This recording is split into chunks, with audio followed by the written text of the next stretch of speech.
네, 안녕하세요. 오늘은 다가올 하락장에 대비하는 방법 세 번째 투자 지역의 분산에 대한 얘기입니다. 요게 화면에 보이시는 요 이미지가 MSCI라는 그 글로벌 인덱스를 산출하는 기관에서 MSCI 올 컨트리 월드라는 게 있어요. 전 세계 주가 지수의 시가총액을 이렇게 가중 평균해서 어느 정도 비중을 차지하는지를 이렇게 순서를 세운 건데 그 기준으로 보면 미국이 대략 한 58% 정도로 가장 큰 비중을 차지하는 걸 볼 수 있고요. 그 다음이 일본, 중국, 영국, 프랑스 순이라는 걸 볼 수 있어요. 그러니까 우리나라는 여기 들어가지도 않죠. 그러니까 2.93도 안 된다는 겁니다. 앞서 소개한 뭐 인도도 그렇고요. 그러니까 그만큼 특정 국가에 몰빵하는 게 되게 위험한 거고 어느 나라가 오르고 떨어질지 모르기 때문에 적절히 핵심이 되겠죠.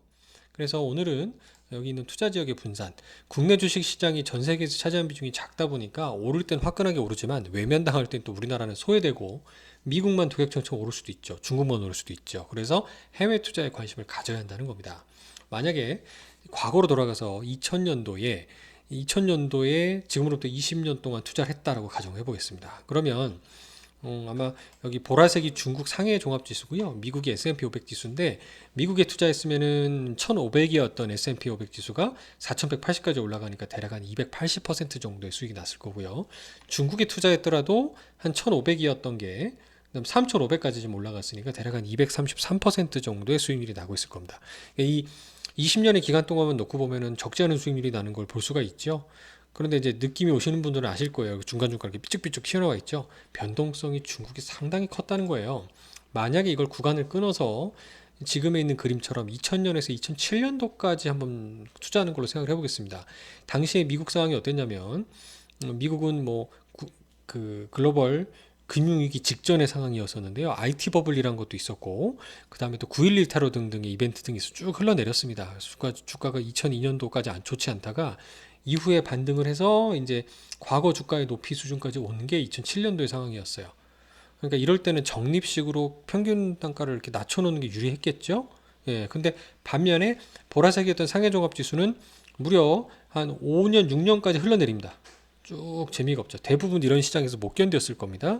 근데 이후에 2006년도부터 어땠습니까? 1000밖에 안 됐던 주가 지수가 단숨에 6000까지 뛰쳐 올라가죠. 그럼 이 당시에 제 기억에도 소림사 산속에서 수행하는 스님이 내려와서 증권사 객장에서 뭐 주식 투자한다 이런 뉴스가 들릴 정도라는 거였죠. 그러니까 이렇게 열광할 때는 사람들이 이때 투자를 많이 해요. 안타깝지만 중국이 핫했을 거예요. 그럼 이때 물린 분들은 어땠을까요? 이 6천이었던 중국이 6천이 아직도 3,500이에요. 그러니까 이때 들어가신 분은 2008년도에 들어가신 분들이라면은 지금 13년이 지난 21년도가 돼도 아직도 원금이 안 돼요. 되게 좀 슬픈 일이죠. 근데 반면에 미국에 들어가신 분들은 이 당시에 들어갔어도 1,500 정도 했던 게 한 4,100 넘었으니까 굉장히 좋은 수익률을 내고 있을 거다. 그래서 지금은 누가 중국 투자하냐?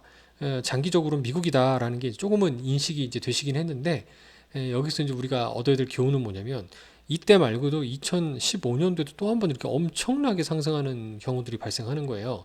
물론 이 한 방을 노리고 중국을 좋아하는 분들도 있긴 합니다만 잘못하면 이 하락할 때의 손실폭이 어마어마하다는 것을 꼭 기억하셔야 돼요. 즉 어떤 주식이든 펀드든 간에 이렇게 비싸졌을 때 물리면 진짜 답이 없어요. 그러니까 따라서 이걸 피하려면 욕심이 좀 나더라도 무조건 특정 국가에 몰빵하기보다는 국가별로 분산이 필요한데 특히 전 세계 시가총액의 58% 가까이를 차지하는 누구요? 미국의 비중을 일정 부분 가져가시는 게 장기적으로 투자하신다 그랬을 때는 상당히 의미가 있다. 라는 거를 꼭 기억하셔야 될 것 같습니다. 지금은 뭐 이걸 다 이해하시는 분들이 많기 때문에 미국 주식 비중을 많이 가져가시고요. 그리고 이런 국가별로 자산 배분이 힘들다 그러면 자산 배분이 된 그런 펀드들 앞서 쭉 소개해드렸던 뭐 카카오의 합리적인 같은 시리즈가 될 수도 있고요. 그다음에 뭐그 쿼터백 같은 것도 소개해드렸지만 이런 것들 또 플레인 바닐라라든가 흔히 자산 배분이란 형태의 펀드를 선택하시면 대체로 이렇게 다양한 글로벌 주식에 투자를 나눠서 하기 때문에 분산이 돼 있을 것 같다라는 말씀을 드려봅니다. 감사합니다.